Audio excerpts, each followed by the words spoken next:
Challenge করতে পারি, প্রত্যেক দিন আপনার কবরে সওয়াব পৌঁছবে। রাসূলুল্লাহ সাল্লাল্লাহু আলাইহি ওয়াসাল্লাম বলেছেন, আসমান জমিনে যা কিছু রয়েছে সকল কিছু আল্লাহ তাআলার তাসবিহ পাঠে রত থাকে। সুবহানাল্লাহ। শুধু মানুষ নয়,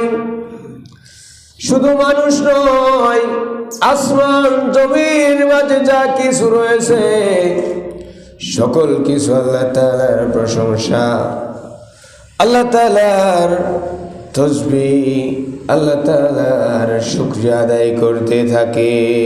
সুবহানাল্লাহ। মানুষ যদি শুকরিয়া আদায় করে, মানুষের লাভ কি?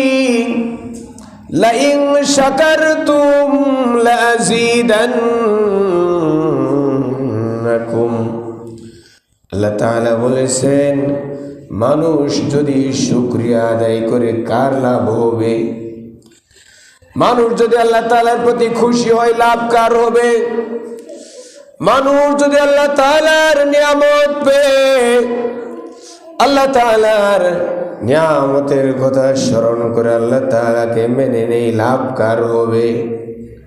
লাইন শাকারতুম লাযীদান্নাকুম। আল্লাহ তাআলা ওয়াদাবদ্ধ হচ্ছেন, আল্লাহ তাআলা বান্দার সাথে প্রতিশ্রুতি দিচ্ছেন, লাইন শাকারতুম লাযীদান্নাকুম।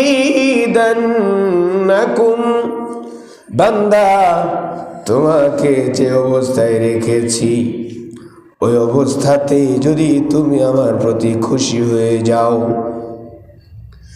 তোমাকে যেভাবে রেখেছি সেভাবেই যদি আমার প্রতি কৃতজ্ঞতা জ্ঞাপন করো, শুকরিয়া আদায় করো, লাযীদান্নাকুম, ওয়াদা দিলাম অবশ্যই তোমার নিয়ামতকে বাড়ায়া দিব। সুবহানাল্লাহ। আল্লাহ তাআলা বললেন, তোমাকে যেভাবে রেখেছি সেভাবেই আমার প্রতি খুশি হয়ে যাও। প্রাণের নবীজি বলে দিলেন, রদিতু বিল্লাহি রাব্বাও ওয়া বিল ইসলামি দীনাও ওয়া বি মুহাম্মাদিন সাল্লাল্লাহু আলাইহি ওয়াসাল্লাম রাসূলান। নবীজি বলে দিলেন, আল্লাহ তাআলাকে যে রব হিসেবে পেয়ে খুশি হয়ে গেছে, আল্লাহ তাআলাকে যে রব হিসেবে পেয়ে খুশি হয়ে গিয়েছে, অবিল ইসলামি দীনাও, ইসলামকে জীবন বিধান, ইসলামের হুকুমগুলোকে তার জীবনের জন্য সহজ হিসেবে মেনে নিয়েছে। আর রাসূলুল্লাহ সাল্লাল্লাহু আলাইহি ওয়াসাল্লাম প্রাণের নবীজির জীবন আদর্শকে উত্তম আদর্শ হিসেবে মেনে নিয়েছে।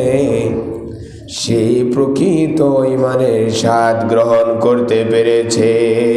সুবহানাল্লাহ। যে ব্যক্তি আল্লাহ তাআলাকে রব হিসেবে পেয়ে খুশি না, আল্লাহ তাআলা যেভাবে তাকে রেখেছে সেভাবে সে খুশি না, আরো চায়, আরো কেন পাই না, আমি কত ভালো মানুষ, আমার উপরে কেন মুসিবত আসে, আমি এত দান খয়রাত করি, আমাকে মানুষ কেন খারাপ বলে।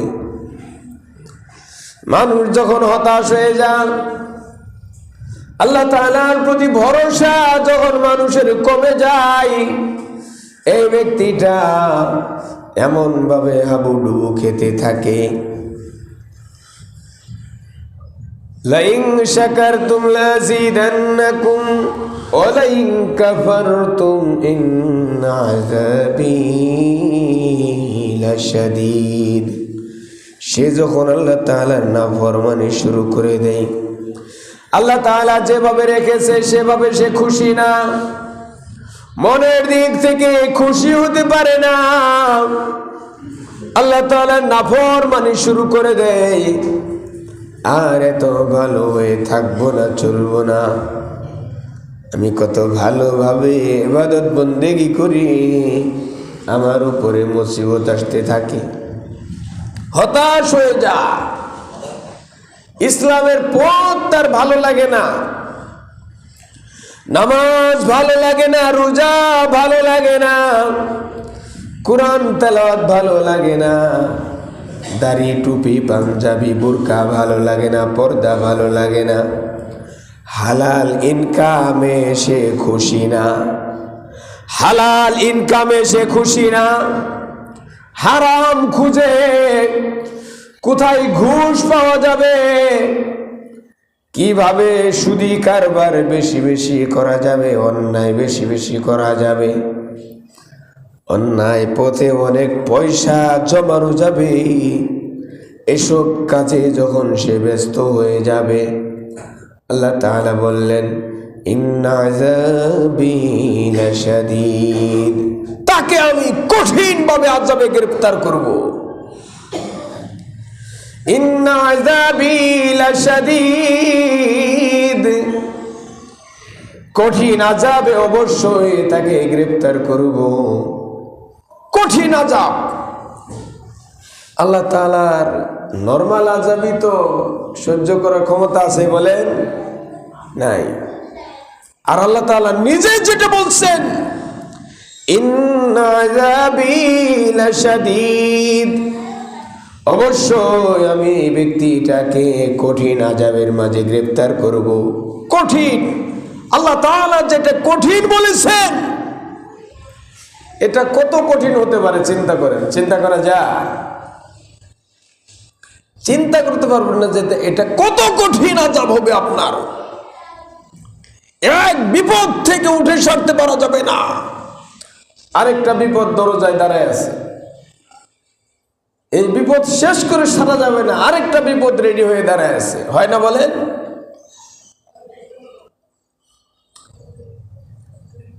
আপনি কোনো কুল কিনারাই পাবেন না।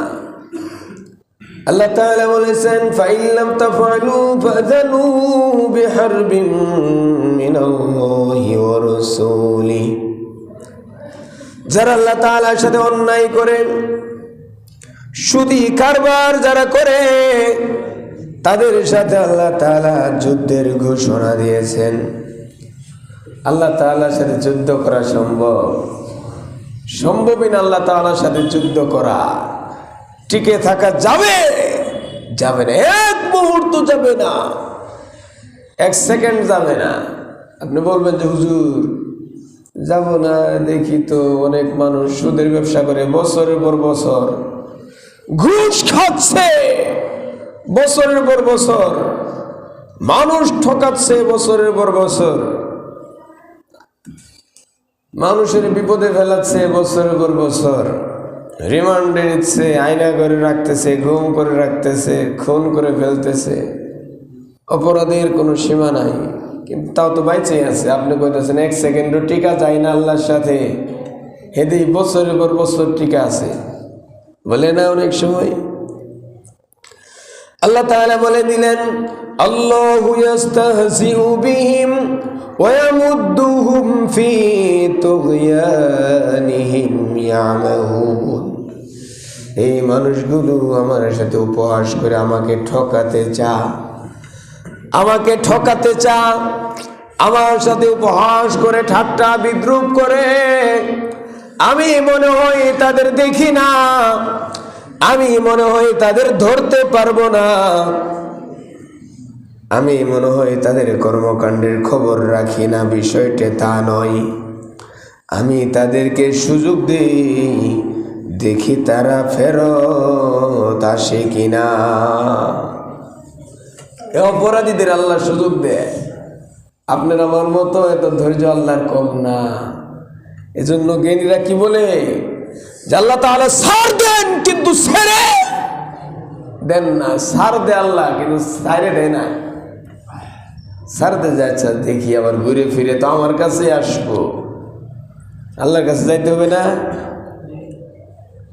আল্লাহ এটা চা যে দেখি ঘুরে ঘুরে আমার কাছেই তো আসবি, আস্তে আস্তে ধরি তোরে, যদি এর ভিতরে ভালো হয়ে যাস গা তো তোরে মাফই করে দিলাম। না হলে ইন্না আযাবি লাশাদীদ, আল্লাহ তাআলা তাকে কঠিন আযাবের মাঝে গ্রেফতার করবে। আল্লাহর কঠিন আযাব কেমন কঠিন আযাব বলেন? এজন্য আল্লাহ তাআলা একটা সহজ পথ বলে দিলেন, ওয়ালাকাদ ইয়াসসারনাল কুরআনা লিযিকরি ফাহাল মিন মুদ্দাকির। সহজ একটা পথের কথা বলে দিলাম, যে পথে যদি হাঁটো, যেই পথে যদি চলো, তোমার প্রতি আমি এতটা ইহসান করব, এতটা রহম করব, তোমার জন্য আমি কোরআনে কারীমের জ্ঞানটাকে সহজ করে দিব। সুবহানাল্লাহ। কোরআন শরীফ এটা এমন এক মেডিসিন। কোরআনে কারীমের আল্লামা জালালউদ্দিন সুয়ুতি রহমাতুল্লাহি আলাইহি তাফসীরে জালালাইন যিনি লিখেছেন, উনি ওনার তাফসীর গ্রন্থের মধ্যে লিখেছেন কোরআনে কারীমের 54টার উপরে নাম রয়েছে। সুবহানাল্লাহ। কতটা নাম? 54টার উপরে কোরআন শরীফের নাম। কোরআনুল কারীম, কোরআনুল মাজিদ, ইয়াসিন ওয়াল কোরআনিল হাকীম। কোরআনুল হাকীম বিজ্ঞানময় কোরআন, কোরআনুল কারীম সম্মানিত কোরআন, কোরআনুল মাজিদ মর্যাদাপূর্ণ কোরআন। এমন 54টার উপরে নাম, তার মধ্যে একটা নাম হলো শিফা। কোরআন শরীফের নাম কি? শিফা। শিফা মানে হলো মেডিসিন, ঔষধ। সকল রোগ ভালো হয়ে যাবে কোরআনে কারীমের মাধ্যমে। সুবহানাল্লাহ। এই কোরআনে কারীমের কাছে আমাদের আসতে হবে, যারা আসবে তারাই লাভবান হবে। এজন্য শয়তানের কাছে সবচেয়ে খারাপ বিষয় হলো কোরআন শরীফ। শয়তান এই কোরআনের কাছে মানুষকে আসতে দিতে চায় না। শয়তান জানে যে কোরআন শরীফের এই মেডিসিনটা যদি কোনো পাপীর গায়ে লাগে, এই পাপীটা যে ভালো হয়ে যাইব গা, এটা শয়তান চায় না। এজন্য দেখবেন কোরআন শরীফ দিনের ভিতরে একবারও আপনাকে পড়তে দিবে না। অন্য বই পুস্তক, অন্য হাদিসের বইও আপনাকে পড়তে দিবে, অন্য যে কোনো বই আপনাকে পড়তে দিবে কোরআন শরীফ শয়তান, কিন্তু কোরআন শরীফ আপনি পড়বেন এটা শয়তান আপনাকে চাবে না, কাছে আসতে দিবে না কোরআন শরীফে। আমাদের সমাজ দেখবেন অনেকেই কোরআন শরীফ পড়া জানে, কিন্তু দেখেন সারা দিয়ে কয়বার কোরআন শরীফ পড়ে, কয় লাইন পড়ে, কয় পৃষ্ঠা পড়ে, চিন্তা করে দেখবেন আপনি। মোবাইল ঘন্টার পর ঘন্টা দেখবে, সিনেমা ঘন্টার পর ঘন্টা দেখবে, অন্য বই পুস্তক ঘন্টার পর ঘন্টা পড়বে।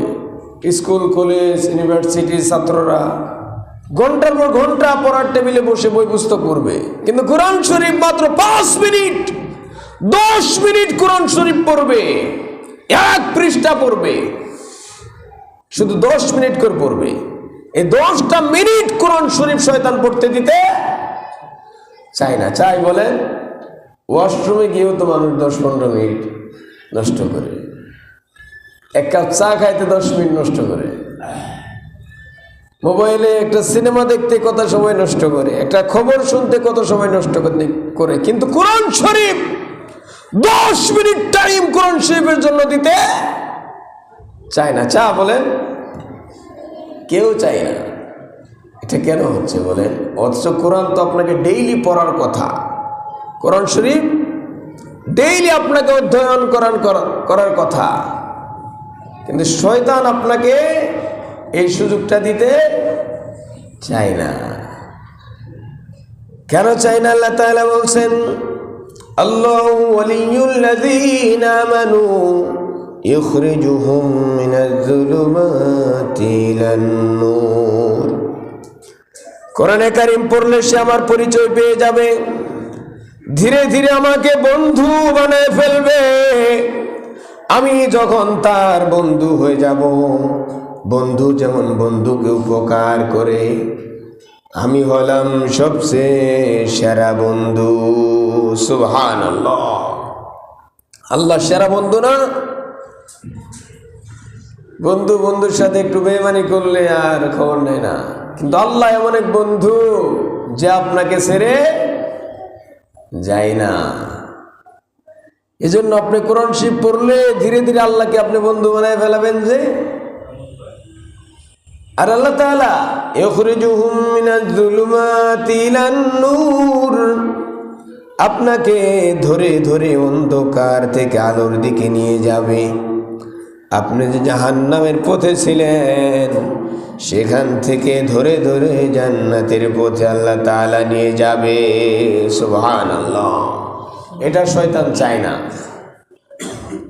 এজন্য কৌশলে আপনাকে এমন কায়দা করে ফেলে যা আপনি যেন কোরআন শরীফের ধারে কাছে না আসতে পারেন। 10 মিনিট টাইম কোরআন শরীফের সামনে নিয়ে বসতে পারেন না আপনি।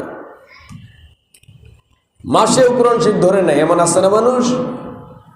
পড়ে নাই তো দূরে থাক, ধরেও নাই, বছরেও ধরে নাই। দেখছেন কারবারটা? অথচ এই কোরআনের সাথে সম্পর্ক হওয়াটা খুব দরকার, অনেক দরকার।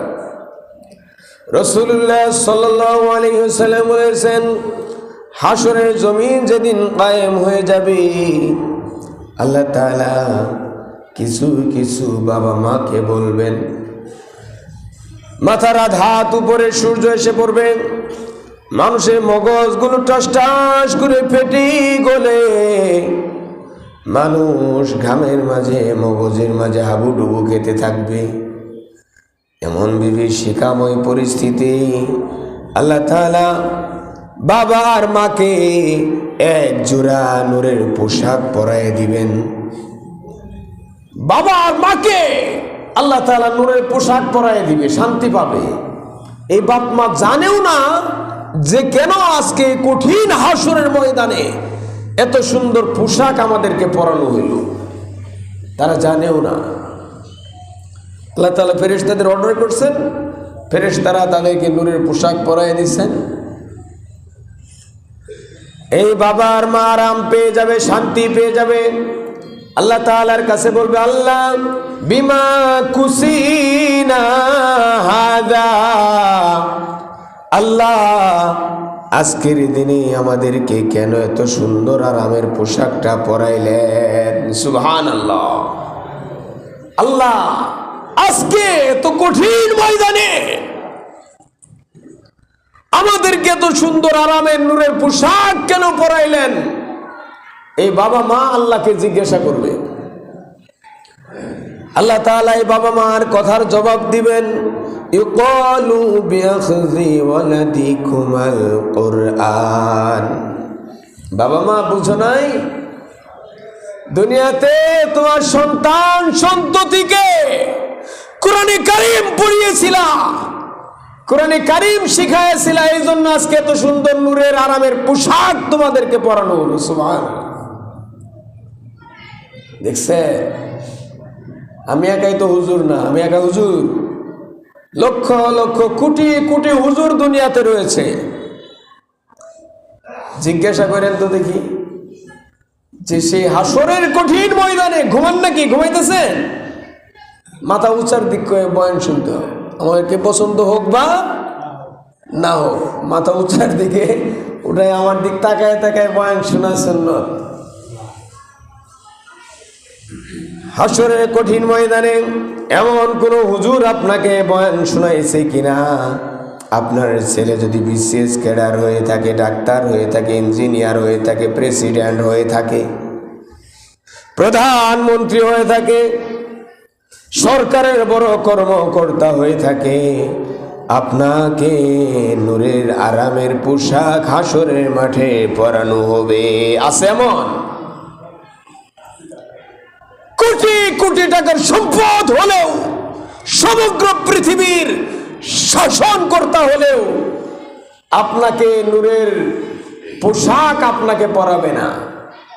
কিন্তু আপনার ছেলে যদি রিক্সাওয়ালাও হোক, ভ্যানওয়ালাও হোক, একজন মুয়াজ্জিন, কাপড়ের ব্যবসায়ী, সবজি বিক্রেতাও যদি হোক, কোরআন শরীফ যদি পড়াতে পারেন, তাহলে হাসরের কঠিন ময়দানে আপনাকে নূরের পোশাক আল্লাহ তাআলা পরাবেন। সুবহানাল্লাহ। চিন্তা করছেন আপনি? খালি কোটি কোটি টাকার বিল্ডিং, 5 তলা 10 তলা বিল্ডিং বানায় দেয় সন্তানের জন্য। এই সন্তান আপনার জন্য একটা রুমের ভাড়া পর্যন্ত প্রত্যেক মাসে আপনার জন্য ফকির মিসকিনকে দেয় না। চ্যালেঞ্জ করলাম, পারলে প্রমাণ করে দেখান। আপনি পারবেন? প্রমাণ করে দেখাতে পারবেন না। আপনি 5 তলা বিল্ডিং ফ্ল্যাট বানায় গেছেন, আপনিও মারা গেছেন, আপনার স্ত্রীও মারা গেছে। এই বাবা মা দুজন একটা ফ্ল্যাটে একটা রুমে তো থাকতো, একটা রুমের ভাড়া পর্যন্ত ফকির মিসকিনকে দেয় না, প্রত্যেক মাসে দেয়। অথচ আপনি সুদের উপরে টাকা নিয়ে ব্যাংক লোন নিয়েছেন। আপনি ইসলামিক উপায়ে যদি ব্যাংক থেকে লোন না নেন, ইসলামিক উপায়ে যদি ব্যাংক থেকে লোন নেন, আপনাকে সুদের যে পাপ রয়েছে এই পাপ আপনাকে বহন করতে হবে। তাহলে আপনার ছেলে মেয়ের জন্য 5 তলা বাড়ি বানায় গেলেন, কিন্তু আপনি মারা গেলেন, আপনার স্ত্রীও মারা গেল। 3 লক্ষ 4 লক্ষ টাকা ফ্ল্যাটের ভাড়া পা, বিল্ডিংয়ে 2 লক্ষ 2.5 লক্ষ পা। আপনার মতো কপাল পোড়ার জন্য একটা রুমের ভাড়ার টাকা প্রত্যেক মাসে আপনার কবরে যায় না, যায় না। কিন্তু কোরআনে কারীম যদি আপনার সন্তানকে শিখান, চ্যালেঞ্জ করতে পারি, প্রত্যেক দিন আপনার কবরে সওয়াব পৌঁছবে। রাসূলুল্লাহ সাল্লাল্লাহু আলাইহি ওয়াসাল্লাম বলেছেন, আল্লাহ তাআলার কোন বান্দা যখন সূরাতুল ইয়াসিন একবার যদি কেউ পড়ে, আল্লাহ তাআলা তাকে 10 বার কোরআন শরীফ খতমের সওয়াব দান করেন। সুবহানাল্লাহ। দেখছেন যে আমি ফজরের পরে এখানে বসে ছাত্রদের নিয়ে প্রত্যেক দিন কোরআন শরীফের সূরা ইয়াসিন এদের দিয়ে পড়াই, আমিও শুনি। তাহলে প্রত্যেক দিন 10 বার কোরআন শরীফ খতমের সওয়াব হচ্ছে। আমার বাবা মারা গেছে, আমার বাবা তো কবর থেকে সবগুলো পাবে না? সদকা জারিয়া এগুলো পাবে। এই জন্য আপনার সন্তানও যদি হাফেজ মাদ্রাসায় পড়ে মৌলানা খাবারের অভাব হবে না, খাবারের অভাব হবে না। আপনারও 24 ঘন্টা যাচ্ছে, মাদ্রাসায় পড়া লোকটারও 24 ঘন্টাই যাচ্ছে, কি সমান টাইম যাচ্ছে। সেও 3 বেলা খাচ্ছে, আপনিও 3 বেলা খাচ্ছেন। আপনিও এই দুনিয়ার আলো বাতাস ভোগ করছেন, সেও ভোগ করছে। সে কি মাটির নিচে যায় বসবাস করে নাকি? নিয়ে কিছু মানুষ রয়েছে যারা বলে যে মাদ্রাসায় পড়লে খাওয়ান দাওয়ান পাওয়া যায় না, টাকা পয়সা পাওয়া যায় না, না খায় মরে। কত কথা। কিন্তু আপনাকে বলি, আপনি বলেন তো আপনি কেমন খান আর হুজুরেরা কেমন বলেন? রিজিকের মালিক আপনি নাকি? মেয়ে আপনি মনে করছেন আমি কালকে থেকে দেখি হুজুর আলু ভর্তাই দিব, দেখি কেমন খান। বাপের বেটা যদি হয়ে থাকেন, আপনি ডেইলি আলু ভর্তা দিয়ে খাওয়ান দেখি হুজুরকে, পারবেন আপনি? এটা পারবেন না। আপনি এটা কন্ট্রোল করছেন না। কন্ট্রোল কে করছে? আল্লাহ তাআলা করছে। চ্যালেঞ্জ করলাম আপনাকে, আপনি এটা পারবেন না আলু ভর্তা ডাল দিতে ডেইলি। এটা তো আপনার রিজিক, তো আপনি লেখেন না, রিজিক কে লিখে? আল্লাহ তাআলা লিখে। কবে কি খাবে এটা আল্লাহ তাআলা লিখে। সুন্দর রান্না করা আপনার প্লেটে দিছে, মুরগির রোস্ট দিয়েছে, গরুর গোশত দিয়েছে, উপরে থেকে একটা টিকটিকি পড়ছে, খাবেন আপনি সেই খাবারটা? শুনেছেন আপনার সন্তান হসপিটালে, খাওয়ার যাবে? আপনার বাবা অসুস্থ, যাবে খাবার? মা অসুস্থ, যাবে খাবার? যাবে না। এটা আল্লাহ তাআলা কন্ট্রোল করেন এই খাবারের। আল্লাহু খায়রুর রাযিকিন। আল্লাহ তাআলা বলছেন আমি হলাম উত্তম রিজিক দাতা। সুবহানাল্লাহ। উত্তম রিজিক দাতা আল্লাহ তাআলা। এজন্যই তো আপনি অনেক সময় দেখেন পেটে অনেক ক্ষুধা, পেটে অনেক ক্ষুধা, খাবেন হোটেল খুঁজে পাচ্ছেন না, আরেক লোকে আপনার পাশে বসে খাবার খাচ্ছে, হে বলে যে ভাই ধরেন একটা রুটি খান। হয় না এমন অনেক সময়? আপনি বসে আছেন, হঠাৎ করে আরেক লোকে আপনি চিনে না জানে না হোটেলে বসে আপনিও চা খাচ্ছেন, এও খাচ্ছে, আপনার চা খাওয়ার পয়সাটাই আছে, আপনাকে একটা কলা দেয়, একটা রুটি দেয়, দেয় না অনেক সময়? আপনি কি বলেন হুজুর আপনি রেখালি দেন, আপনি হুজুর মানুষ তো আপনাদেরও দেয়, আপনাদেরও দেয়। এই জন্য রিজিকের মালিক আল্লাহ তাআলা, আপনাকে রিজিকের কাজ করতে হবে। আর রিজিকের সবচেয়ে উত্তম কাজ কি? কোরআন শরীফের সাথে সম্পর্ক রাখা। আপনার সন্তান যখন কোরআনে কারিমের হাফেজ হয়ে যাবে, আল্লাহ তাআলা হাশরের মাঠে আপনাকে নূরের টুপি, নূরের মুকুট পরিধান করাবেন। সুবহানাল্লাহ। আপনি মেয়ে কয় টাকার মালিক? মেয়ে টাকা চিনেন আপনি? মেয়ে টাকাই তো চিনেন না আপনি। মেয়ে পাগলামি করেন আপনি। 1000 টাকার নোট দেখলে, 1 লক্ষ 1 কোটি টাকা দেখলে মাথা ঘুরিয়ে যায়। মেয়ে এই টাকার ভ্যালু আছে? মেয়ে মরে গেলে সব শেষ। মেয়ে মরার পরের টাকার কথা আপনি চিন্তা করেন যে ওখানে হলো আসল ফাইনাল খেলা। ওখানে ফাইনাল খেলা, এটা তো কিচ্ছু না। এখানে এই দুনিয়ার জেলখানা কোনো জেলখানা না, এগুলো কিচ্ছু নাই, আজাব গজব কিচ্ছু না। দেরি করে আসেন খালি আপনারা, তাড়াতাড়ি আসবেন, অনেক কথা শুনতে পারবেন। শোনেন না, এই জন্য আস্তে আস্তে অন্তর মরে যাইতেছে। বুঝেন আপনি? খাবার না খাইলে যেমন শরীর অসুস্থ, এই বয়ান না শুনলে আপনার অন্তর, আপনার রুহ অসুস্থ হয়ে মরে যাইতেছে গা। এই জন্য ভালো কথা ভালো লাগে না, বুঝছেন নাকি? এই জন্য আগে আগে আসবেন। আর ইনশাআল্লাহ নভেম্বর, ডিসেম্বর, জানুয়ারি 3 মাস আমার মাদ্রাসার উপরে বয়ান চলে। অনেক ছেলে মেয়ে এলাকার মাদ্রাসায় পড়াশোনা করতেছে। আমি জরিপ করেছি, আমার এই মহল্লা ছাড়া অন্য কোনো মহল্লায় আমি খবর নিয়েছি এত পরিমাণ মাদ্রাসার ছাত্র পড়ে না। কিন্তু আপনাদের আরেকটু কাজ করতে হবে। গার্জেন যারা আছেন বাচ্চাদের যত্ন নেবেন। ইনশাআল্লাহ যত্ন নিলে ইনশাআল্লাহ রত্ন মিলবে। বুঝছেন কি বলছি? আপনার ছেলে মেয়ে না খায় মরবে না। চ্যালেঞ্জ করলাম তো, না খায় মরবে না মাদ্রাসায় বললে। আপনার জানাজা যদি আপনার ছেলে করায়, যে আমাকে লয়ে যান আপনি, আমার চোখ দিয়ে পানিটা পড়ে, আপনি বলেন, আপনি বলেন, আপনি আপনার লাশটার সামনে নিলে আমার চোখ দিয়ে পানি জর্জরে পড়ে।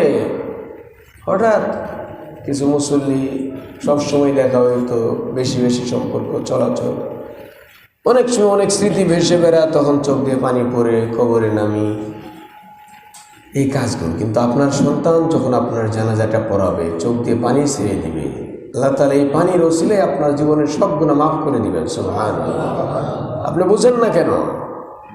এই জন্য আপনার সন্তানকে, এটা একটা প্রপার টাইম, মাদ্রাসায় ভর্তি, স্কুলে ভর্তি, যেখানেই করেন, কোরআন শরীফকে প্রায়োরিটি দিতে হবে আপনাকে। আল্লাহ তাআলা যেন আমাদের তৌফিক দান করেন।